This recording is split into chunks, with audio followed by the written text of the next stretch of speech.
చెప్పదలుచుకున్నా మీకందరికీ తెలుసు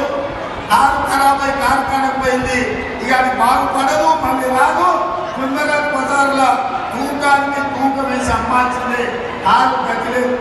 ఇవాళ కారు లేదు కాబట్టి బస్ చేసుకుంటారు నేను చూసినా ఏం చేస్తాడో కేసీఆర్ ఏమి లేదు బస్ యాత్ర ఒకసారి చూడండి తిక్కలోడు తిరుమల పోతున్న వెంకటోడు